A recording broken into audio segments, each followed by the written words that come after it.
broadcasting live from our studio in Appleton, Wisconsin. You're tuned into Fox Cities Core on WCZR Code Zero Radio. We're the show that gives you an opportunity to call in and be a part of the show. Our call-in line is 920-358-0795. Core. A Texas Clocktower Orchestra, also known as TCO, formed in 1996. They put out a string of releases. They're reuniting for a special run of shows. I'd like to welcome Brad Rasmussen from TCO to the show. How are you doing? Very good. Thank you for having me today. This is exciting for me. The band is going to be doing 3 shows over the summer. Let's start off by, can you tell me a little bit about the band TCO? Yeah. So we started, I lived on Sherry Street with our drummer, who his name is Mike. You will often hear me refer to him as Burger or the Burger. And I lived with him and another guy, and he worked at a sod farm, Anderson Sod Farm, out by Winnegamie Country Club. Mike and I had played in bands through high school, nothing of any particular significance, but basement bands, just getting together with your buddies type thing. And he met a gentleman named Tim Reinhardt out at the sod farm. I think he knew him beforehand. And Tim had played in a band, King Friday. Pretty reasonably famous, local, with another gentleman named Pete Nearing, Joel Weege. I don't know if Joel Weege was in King Friday. Matt Jones was in there. Can't remember who else. But anyway, they just kind of started talking, and it was one of those, let's just form a band.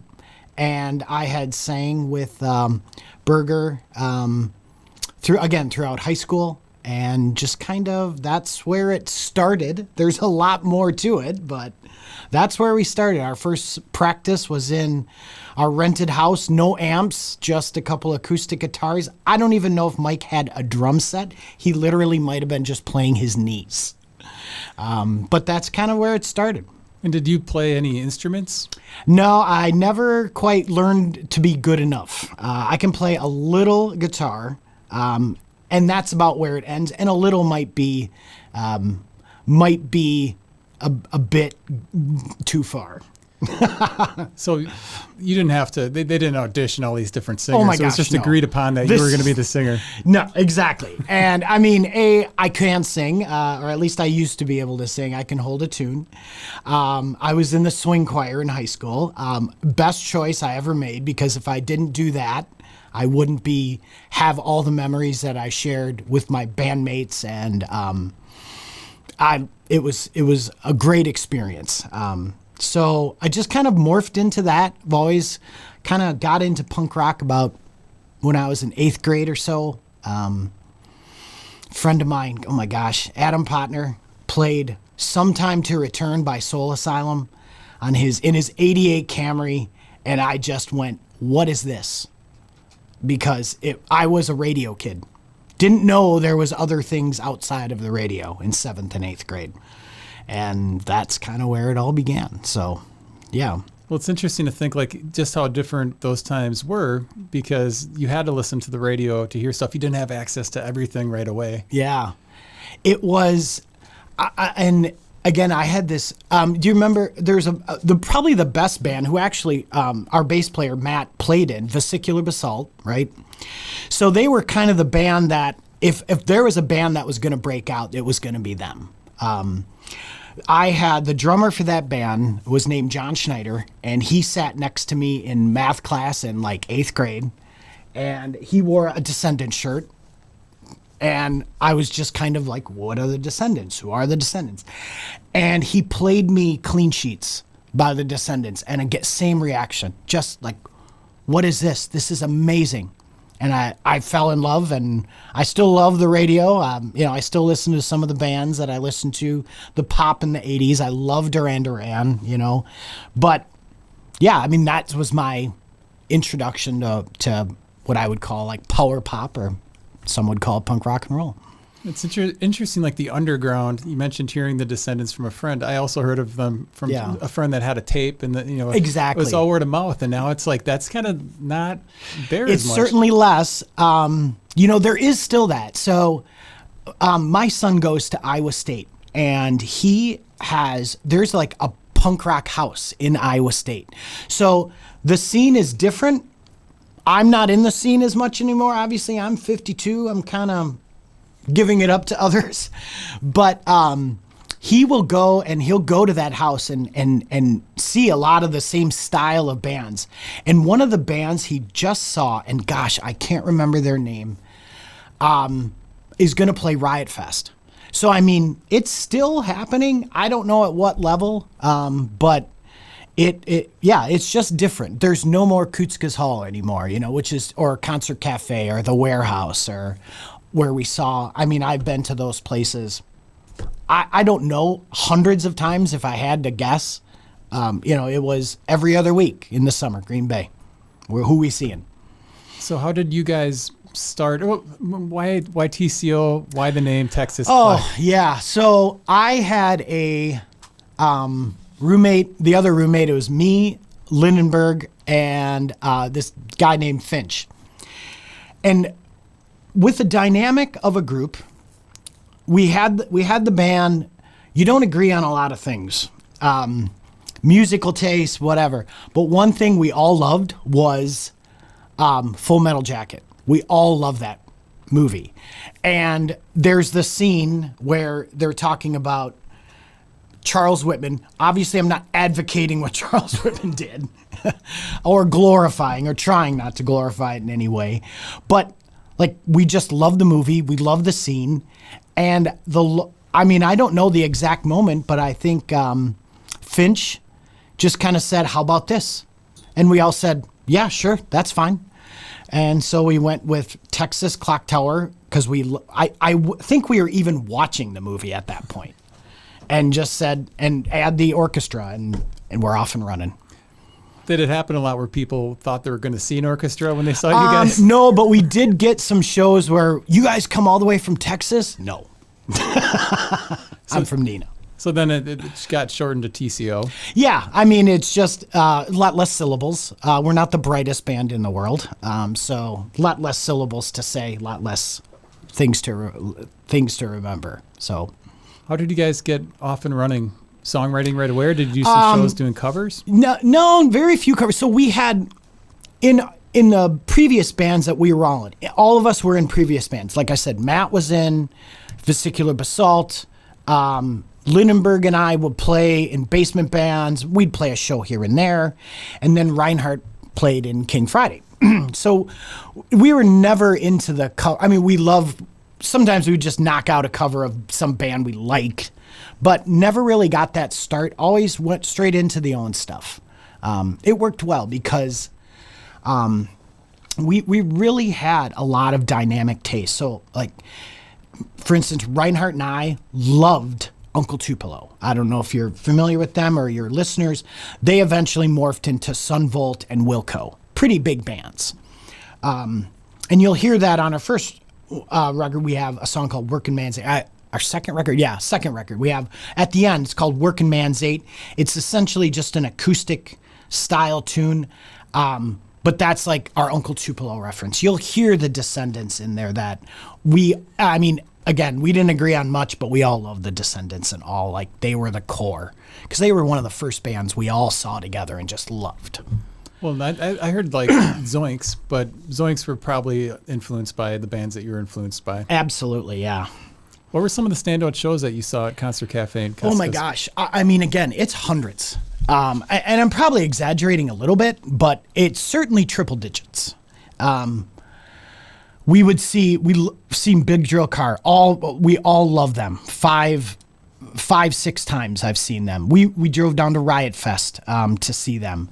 A lot of all. We were there at Kutzka's Hall when Face to Face broke the floor. That is one of the lores of Kutzka's Hall.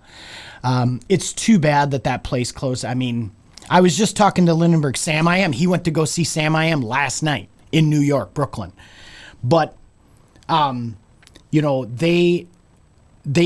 was just the scene was the scene. I would hear stories about these bands coming out here, and I mean, again, maybe the moments of time would distort your memory, but you just think like there's probably 250 kids there, and a lot of the bands would say, we spend all our money to get here because Green Bay had this beautiful scene, and that's the best word I can say, was just beautiful, and everybody would buy up their merch and they could get home. Not every band had to worry about that, but there was a lot of bands that we kind of depend on this show. Otherwise, we're going to struggle to get home. Big Drill Car, The Stench, Face to Face, Soul Asylum, 7 Seconds, all those kind of they're a little on the poppy side, some of them. We saw Green Day and Neenah, on that show, on their Dookie tour.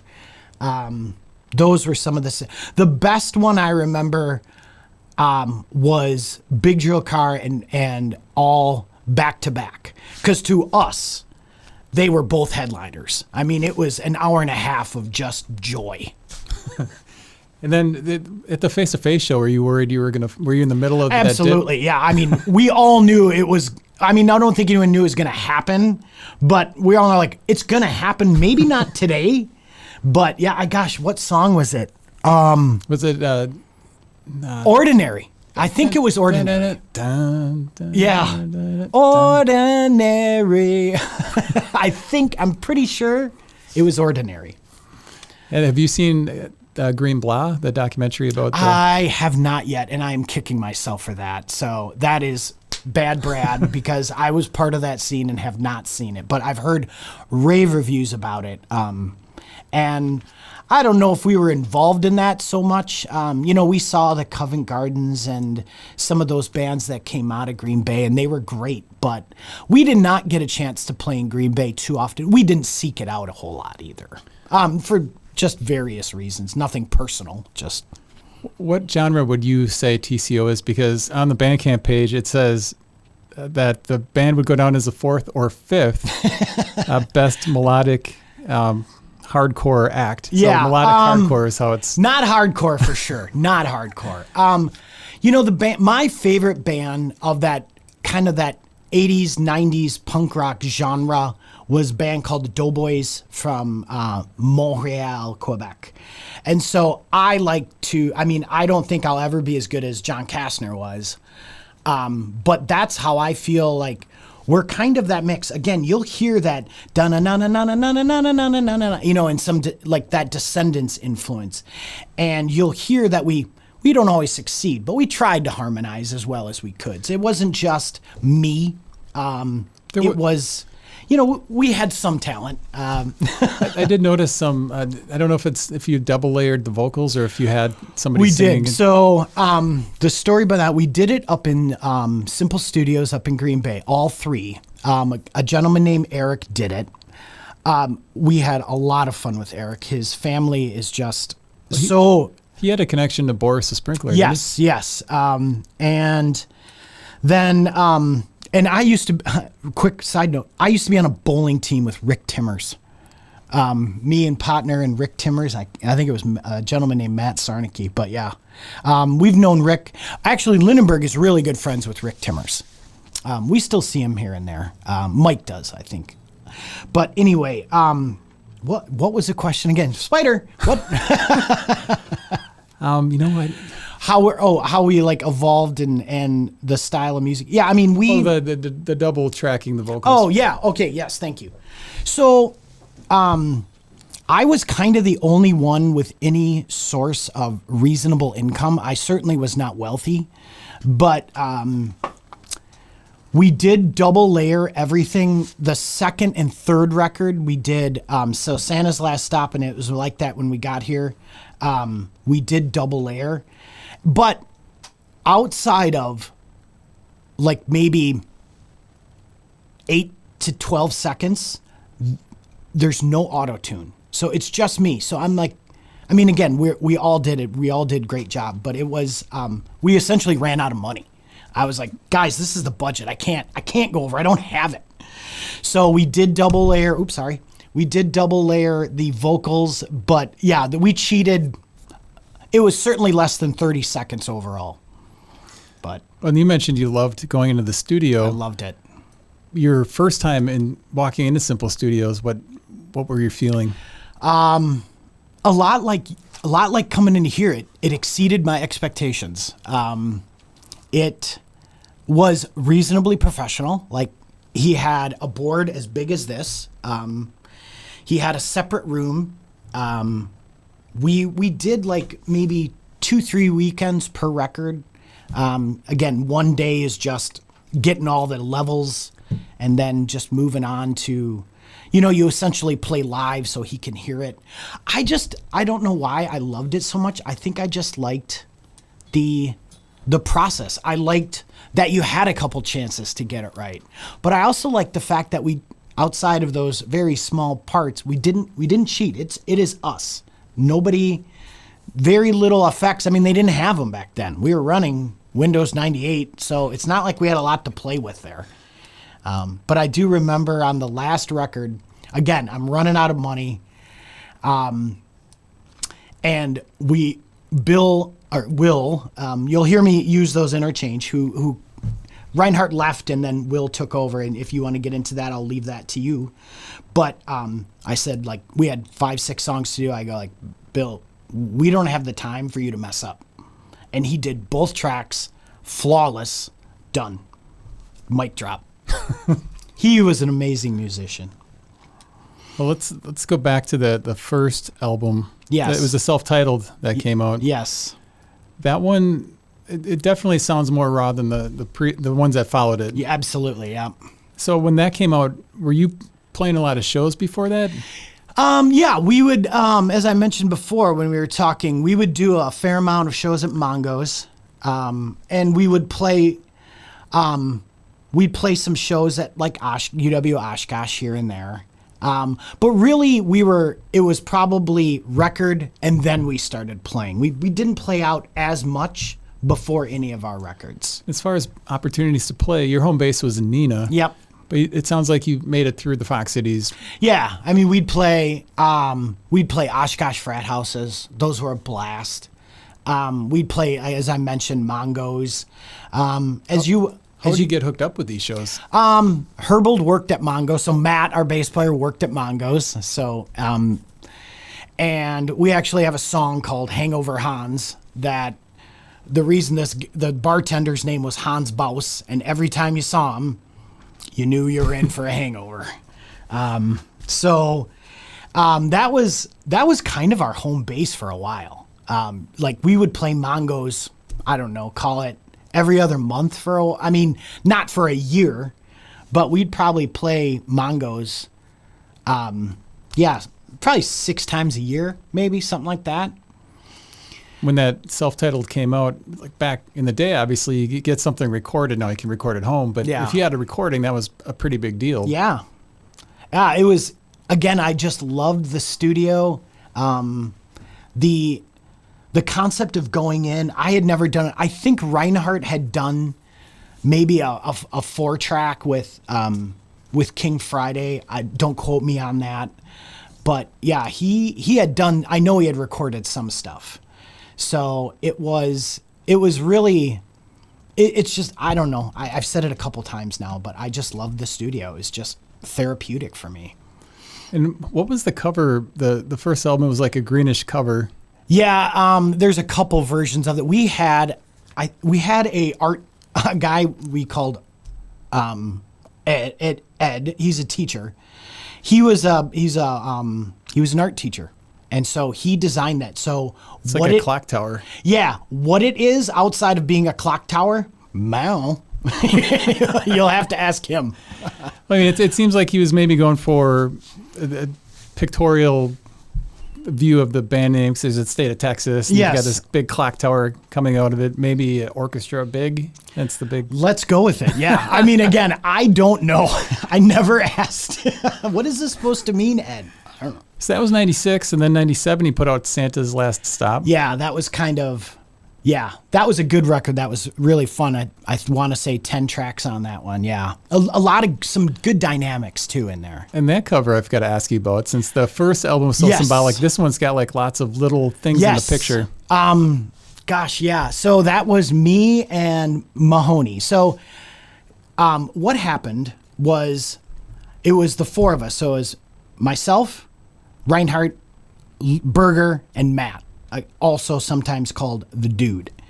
And then one day, Reinhardt went to the Club Tavern in Menasha, which we all had, well, I had a tendency because I lived right over there to hang out with. And talks to this gentleman named Ryan Mahoney, great guy. And the next day, he just like shows up for practice and he goes, I met this guy last night. He's going to join our band.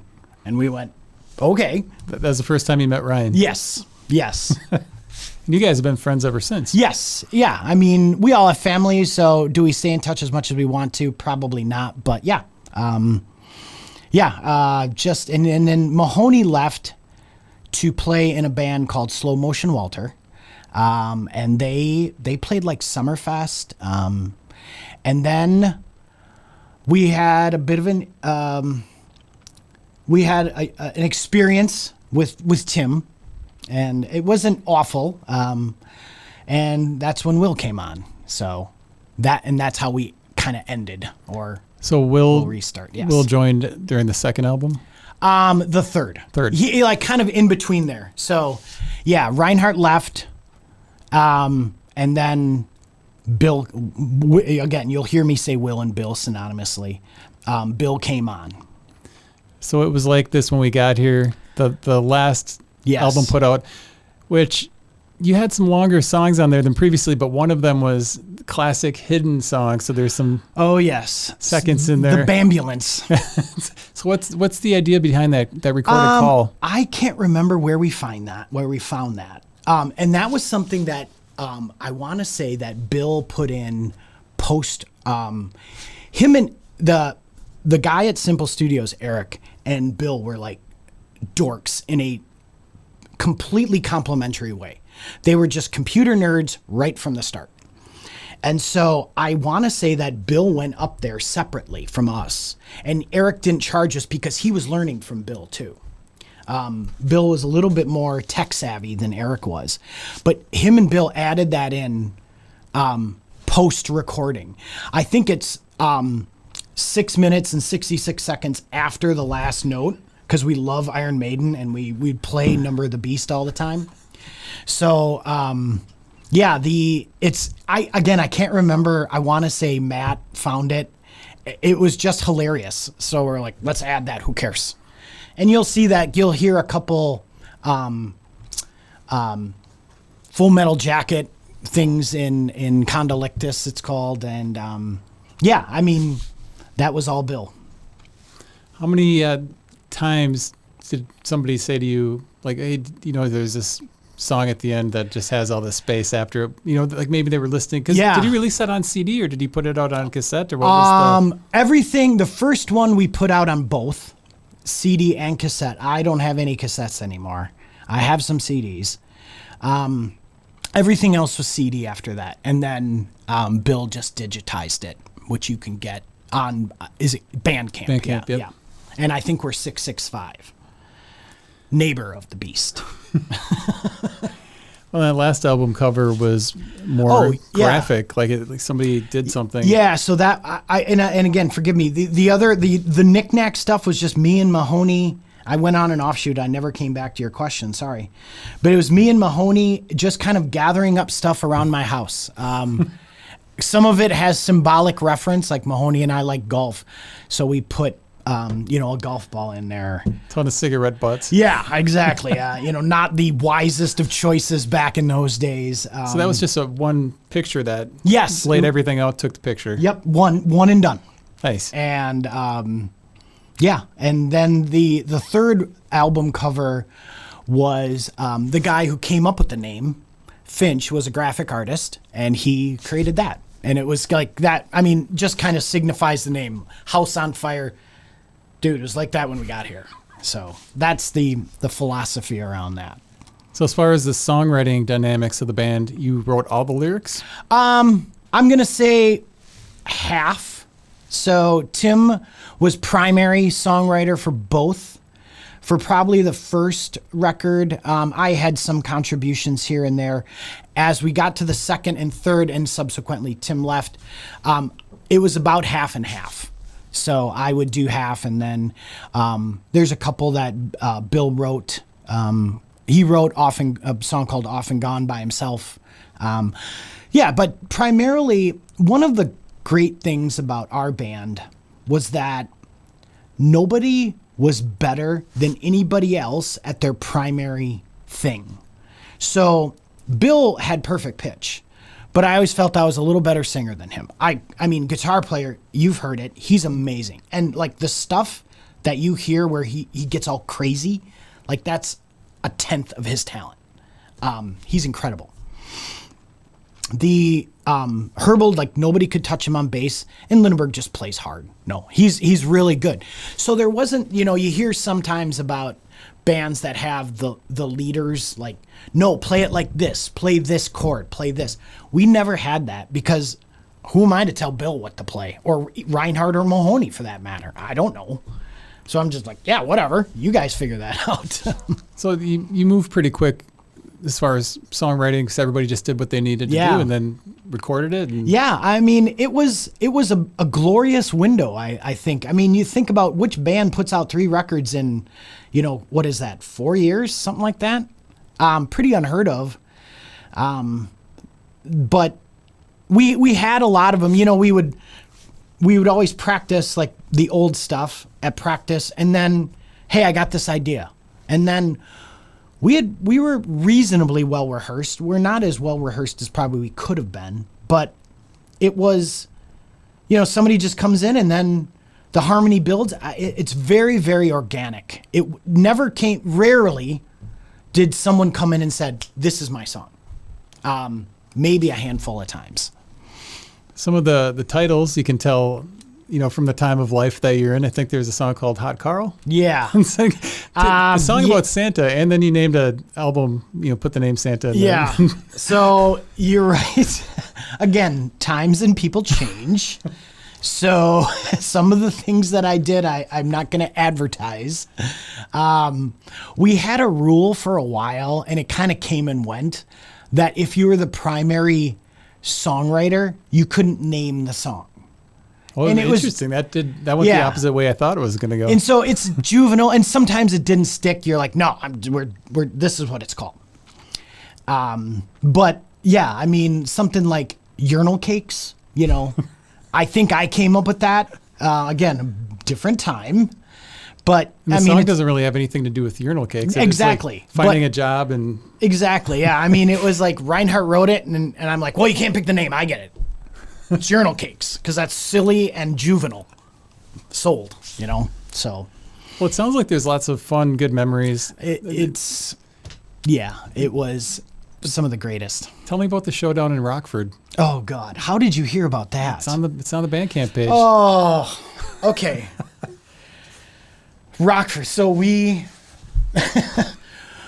I think the place was called, I'm not kidding, it was called That One Place. Okay. And it was a coffee shop, and I think I have a picture of it.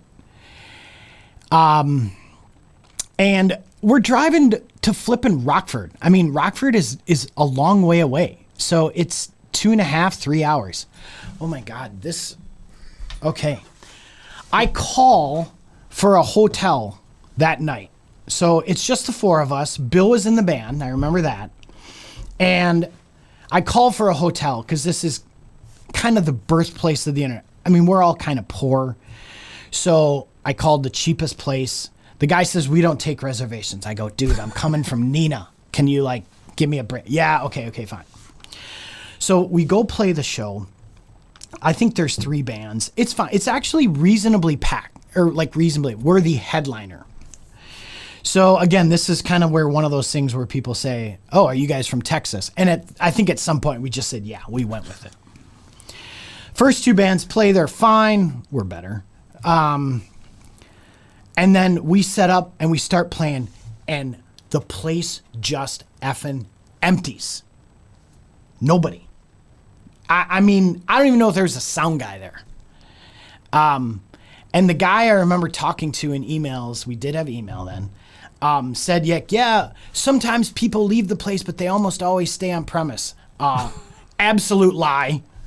So we get done. We're all bitching at each other. I mean, it was friendly bitching. It was just venting to each other. No one's mad at each other.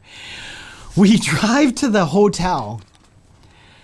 We look out. This is like, I don't know, call it 10 at night. There's like wires hanging from the window. Random maybe windows that have boarded up. Herbold looks at it. He goes, nope. And so we drove home. Got home at 3. It was that, looked over, nope. And we I don't even think we slowed down. It's good they didn't take reservations. Yeah. You would have been stuck. Yeah, not my credit card either. So, yes, Rockford. Oh, thank you for that. So, Brad, tell me about band dynamics during shows, because I don't know if it's still the same way, but back then it's like the sweet spot was playing second. And it seemed like a lot of bands would give up the last spot. They didn't want to play first. Yeah. So there's always an excuse like, oh, this person can't make it till this time. Yeah, we did have that. And then the playing last, it seemed like the band that should play last would sometimes slot itself. The one that knew all the local people would go second because that's the sweet spot. Yeah. And then it sounds like everybody left. Yeah, and you're absolutely right on that. And if I was a up-and-coming band, I think one of the things that you get caught in a bit of the trap is more is better. I really disagree with that. Like, a 3-band is all you need. Like, we don't need to hear 5 bands. Like, that's a long time. And dead time just kills the show. Like, we were super tight on getting our stuff on and getting our stuff off. I mean, people would be like tearing down their drum set. We would just take it and like for them, like pick it up, move it to the side. You can do that later, dude. And I think to your point there, people would do that, especially in long shows or where there's a lot of breaks. I mean, let's face it, who's putting these on? It's not professional promoters. So, to me, I'm a planner by trade, a production planner. So I like to keep things moving and on pace and on time. But you're absolutely, we played with a band called Fun Size, which is really good. I think they might have gotten something somewhere too. In downstairs at Appleton is there like, what's like I think it's still there. They have like, it's kind of a bit of a hippie shop. Yeah, fun. It was Fun Lovin'. Yes. Fun Lovin' back in the day. And it was down in their basement, probably completely illegal to do. And they did that. So they were supposed to headline, and they kind of just came and said, can we play second? And we had drawn a reasonable amount of people, so we were cool with that. But yeah, it was, you're absolutely right about that. There's like a whole list of band etiquette, like a band that plays first or second. You want to get on, like you said, before the crowd kind of starts to lose interest. And a band, they'll finish. Bad band etiquette would be finish, and then you start talking to people that are coming up to talk to you instead of taking your stuff down and moving on off the stage. A dead time just kills a show. And I just learned that from going to, like I said, hundreds of shows. Because all in the Descendants, they had Bug, their roadie, but you could see like they had done this before and they were in and out, It wasn't perfect, but we used to do things like have a carpet with Lindenberg's drum kit like drawn out on it. So we'd get the stand and I could open it up, put it down where he wanted it. Because again, you don't want dead time. So being the front man, obviously there's lots of pressure on you. Did you ever have any issues where the microphones weren't working or the equipment wasn't up to par? Oh, no. A bad PA or something? The PA, no, you know what? There wasn't a whole lot of stories about those. We generally, one is we had pretty good equipment. Again, none of us were rich, but Bill always had the best equipment. Like he had a Paul Reed Smith and the Marshall Half. But he worked for it. His parents were teachers. So it's not like he came from anything. But very few mechanical issues because we usually brought our own stuff and it was usually pretty good. Did you run into any situations where things got stolen or anything during shows? No. First of all, because Lindenberg was 6'2", and he played Division I goalkeeper, and he was pretty cut, and he wasn't cut like skinny. So no, we did not have that problem. Nobody stole from us. What was your all-time favorite Texas Clockwork Orchestra song? Clocktower. Why did he screw it up? Like TCO is just easier to say. If that's the worst thing you do today, you're gonna have a good day. My favorite is Dennis. It's just long enough. I think I hit some vocals pretty well. It's about a guinea pig. So that's my favorite. Yeah. And that's one that you wrote the lyrics to? Yep. Yeah. And I think it was probably a mutual, sometimes I want to say that Tim might have wrote them. He definitely wrote most of the music. Again, we all kind of wrote the music because Reinhardt wouldn't tell Herbold what to play. He would just sometimes give suggestions, but again, it was probably half and half or 3/4. It's weird because typically when you write a song, it's right. You write all the lyrics. I think Tim just had an idea, and I just kind of said, I like that, and we'll kind of take it from there.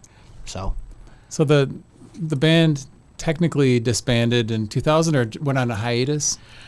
Oh, we can just call it disbanded. It's fine. And then we would just pop up here and there. So, yeah. I know you played in 2017, yes. I think, in Neenah. So there's the occasional. Yeah. So, again, Lindenberg came back, and he loves to play. God bless him. He still plays in a band called The Challenged from Brooklyn, New York. Fantastic band. So he just wanted to play, and we're kind of like, all right, one last time. And we actually played 2 shows. One it's called the Old 41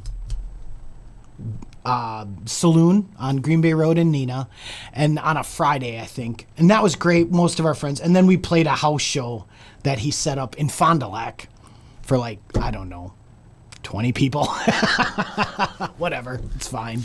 So is it something you still enjoy doing? And did you join anything else after TCO? No, I didn't. I still do like doing it. It's kind of like working out. Like when Lindenberg calls you and says, dude, you want to do a show? You're kind of going, no, but I will. And then you are thankful that you did it. So, yeah, I'm really happy that he did that. So. Now your kid's a big fan of the band. Are they in the front row singing along with you? My son is 22, so he was, what? Is there anything that you're wishing you would have not sang? Yeah, probably, but they're not like fans. Kate, my daughter, was pretty young when she saw us last, but they'll see us again, and that's kind of fun. Like the old man was reasonably cool for a little bit. Yeah, it's like probably a whole side of them, or a whole side of you that they had not seen. I'm their dad, so yeah.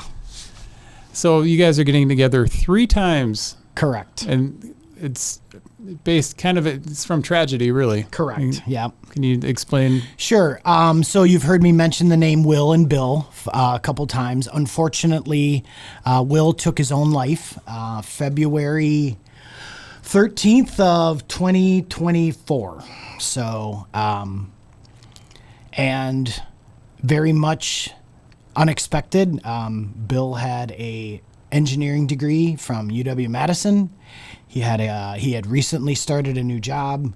He had a smoking hot wife. You're welcome, Carrie. And 2 twin boys. And I think something got disconnected in Bill's head, and he unfortunately jumped off a bridge. So. And this was something that you guys had no idea about as far as the depression or what was going on. I mean, there was a group chat with us 4: Bill, Lindenberg, Herbold / Matt / the dude, and myself. And it was like we all probably have these group chats. It's off the charts for 3-4 days, and then you don't talk for a week. And but yeah, I mean, all the time we talk. Hey, the last text I got from him was, I said, hey, when we saw Green Day at Neenah, tickets were $7. They're $960 now. Do you want to see him at AmFan Field or something? So. Did you go down to that show? I did not. We did. Myself, Bill and his two boys and my son did go see them at the Rush Center. But yeah, I mean, we saw them at the roller rink in Janesville, Wisconsin. We drove that show where the floor was, or the stage was the floor. Yeah, I mean, pretty cool to have that experience. I mean, Soul Asylum, again, we saw them on like, and the Horse They Rode In on tour. I think we missed the Hang Time. I was just starting to kind of get it, but man, oh man. But I mean, we saw them play Hang Time. I love Soul Asylum. Like, I feel Dave Perner is an underrated songwriter. songwriter. If Sometime to Return might be like top 5 song of all time. It's just darn near perfect. The harmonies are great. Dan Murphy's amazing. The lyrics are just, yeah, they're a bit nonsensical, but they just hit. Oh, I love that song. Yeah.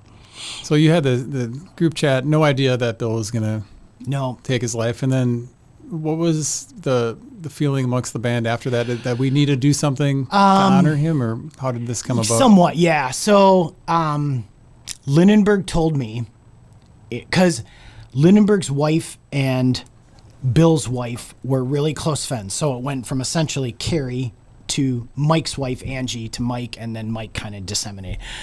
But I had to call the dude. So I had to call Matt. And Matt was at school. He's a teacher. And that, I mean, that's big boy stuff. It was dreadful. And then I kind of told Carrie, I will take care of all of his kind of buddies. You take care of the family and really take care of your two boys. So I had to relive that, every 20 minutes. Because you're calling Matt, okay? You're balling out with him. Then you're calling his old roommate, who lives down the road. And then you're redoing that over and over again. So, but yeah, back to your original point, we are playing 3 shows, and really all money that we get to outside of covering the challenged expenses are going to Carrie and her 2 boys, just to help color. They're going to be going off to college soon. So just to kind of help them, and it'll be great. It's really 3 chances to see the band, and is this going to be the last time? I know you never want to say never, but yes. So this is the swan song. This is it. I believe so.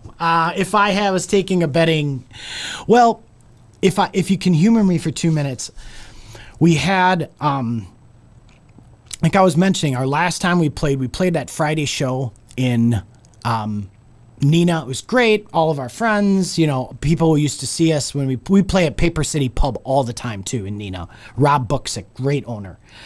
And then we played that house show in Fond du Lac, for 20 people we didn't know, but they were very receptive, good crowd. The end of the night comes. We're sitting at a BW3's. It's about to close. We walk in at 9:15. We're that group, right? Place is empty except for us. And it was just the 4 of us. And it was Bill, me, Mike, and Matt. We just had not the greatest dinner in the world, but, at the end, I just if I'm going to walk off on that, that's how I want to walk off. Because it was just the 4 of us BSing for an hour and a half, 2 beers. I paid, and that was okay. Like I said, this is good. But then, there was some talk about after it happened. Mike said we're coming here. And there was some Brad wasn't really into it. And I went, well, things have changed and changed dramatically. So yeah, I'll do it. Yeah. And you've got Robin Adams stepping in to... Yeah, so Mike's band, The Challenged, has 2 fantastic musicians, Rob and Adam, and they're essentially going to fill in. And they've been practicing in Jersey for a couple weeks, probably a couple months. Practiced together yet? Nope. Monday, Memorial Day is going to be a long day for all of us. But we've been playing the songs long enough that we'll be okay. Is it going to be hard to get up and play those songs again, knowing, what Bill's not there? I think it will be hard. I think the first couple will be a little hard. When we play a song called Off and Gone that he wrote front to back, that one will be hard. Especially the first time and probably the last time, that I guarantee you there'll be a couple tears on the stage, and that's okay. And people shouldn't expect any new songs. This is going to be culled from the catalog. No, nothing new. I'm surprised. So that these shows in the past, you haven't had the itch to start something or write new material, especially loving the studio. Yeah, I do. And you know what I'm kicking myself is just not taking the time to learn guitar as well as I know I could do it. It's just the time and dedication. And it's not like I didn't have the time, because you do, right? You're going to make time for what's important. And I'm kicking myself for not doing that. So besides that, is there anything that you would have changed, back in the 90s when you were doing the band? It sounds like you had a pretty good time. We had a great time. You know what I maybe would have done? It would have been really hard because we never did like a proper tour. That would maybe be one thing. It probably would have sucked, and we probably would have lost a lot of money. But it would have been cool to do like, Milwaukee, Chicago, Minneapolis, and some small towns in between there. We would kind of do like little mini tours. We'd play at Oshkosh and then maybe a Milwaukee, the next night type thing. But that would probably be one thing I'd change. Well, you had the Rockford story, which... Oh, my God, Rockford. Well, this... Bill would talk about Rockford all the time. Oh, I'm like, yeah. Remember Rockford? Yes, Bill, we all were there. So you're also playing one of the shows with a current band called Smoke Free Home, which they're fabulous. Are there any bands that are currently around besides Smoke Free Home that you've been listening to? Local bands, probably not. Do you still go out and see shows? Yeah, I do. The wife and I did go see Face to Face down in Chicago a couple weeks ago. I was supposed to go with Bill. They played Big Choice, front to back. It was amazing. Their best album, in my opinion. Oh, yes. I mean, yes. I do like the new one. What is it called? It's got the guy with taking the picture on it. I can't remember. I can't either. That makes two of us. I know they have great, like, farewell song is on there. But that's pretty good. But yeah, front to back, Big Choice. Hard to beat that one. So I still go see shows. Not as many local shows. Again, I'm kind of old. I got 3 knee surgeries. Have you done Mile of Music or any of those festivals? Thank you for bringing that up. That is one of my favorite events of the year. I'll do the whole phone app, picking them out. I don't get there from like 5 to midnight, but I will stay like 8 to midnight. And now that my son really likes music, he likes going to see live music. And I love it because they're all professional. You can tell they are well rehearsed. I've never seen a bad band at Mile of Music. It's an amazing event. Well, I know that Ryan's a big fan. Yes. So TCO, besides you and Ryan, do you guys get together at Mile and then see bands together or swap stories about who to see? Matt lives out there a little ways. And I think I do think Mahoney and I met up at Mile of Music last time. And maybe the time before. So, yes, not enough as we should. But yes, I do see Mahoney at Mile of Music. I do know he is a big fan of that. Yeah. If you haven't or your listeners haven't done it, just go. It's free. Beers, couple bucks, whatever. It's so well organized. They're professional. There's no lag time. It's really, really good. But before Mile of Music, people should go see these Texas Clocktower Orchestra shows. Yes, you should. So again, there's 3 of them up in Green Bay at the Green Bay UFO Museum and Gift Shop, which is, if you've never been there, that's a trip in itself. You can buy some records there. I have not been there yet, so this is going to be new for me. So it's attached to a weed shop. Okay, wonderful. So it smells like weed, and they've got just lots of vinyl and lots of gifts. Hence the Gift Shop. And they're really bringing in a lot of great bands. I think they had a band with the drummer from Sonic Youth. Yes. They had somebody from Husker Du. Yeah. Yep. So I follow them on Facebook, and I do see them And obviously you had run-ins with Tom Smith. I think he was thanked on one of the albums. Yes. Yeah. Time bound. Yep. So we're Wednesday the 28th at the UFO Museum Record Store, 6:30 p.m. kickoff. Friday, May 30th, 10th Frame in Appleton, 9 p.m. kickoff. That's late for me. And Saturday, May 31st at Gord's Pub, who we went to high school with the owner, at 9 p.m. All of them are going to be with The Challenged, and among other bands. We'd love to see everyone there. And this is kind of a mini tour, like you're talking about doing the stretch. It's about as close as we're going to get, yes. And how long has it been since you've done a string of shows, this many in this amount of time? 3 in a week. Well, the last time was 2017. We only did 2. So 25 years, maybe longer. So don't sleep on this one, and Yes. especially since it might be the last time you guys play, the last string of shows. Well, I think it's great. All these, I've never been to Gord's Pub, but I mean, the 10th Frame is you could put a lot of people Let's in. pack it. Let's pack the 10th Frame. Green Bay UFO Museum, great place. I mean, this is awesome. And I know that there isn't really a whole lot of web presence for TCO right now. There's the Bandcamp page, Yes. which you said Will set all that up. Correct. But you can hear all your albums are on All there. of them free FOC, free of charge. And there's nothing left in the tank. You guys had no unreleased songs that didn't make the album. So everything is out there. That's it, baby. It's always I always find it interesting if there's like a couple, gems. Something hidden. There was one song we wrote called Old Number 7, and it's kind of in that Uncle Tupelo feel, and that, I kicking myself we never recorded that, but yeah, that was a good tune. That's about the only one, but Are there a lot of, were you recording shows on video back in the day? no. So there's not even a lot of that. No, I mean, if you did, it was, camcorder, microphone, garbage. It was bad. Yeah, it just, no. Probably some of that for the best.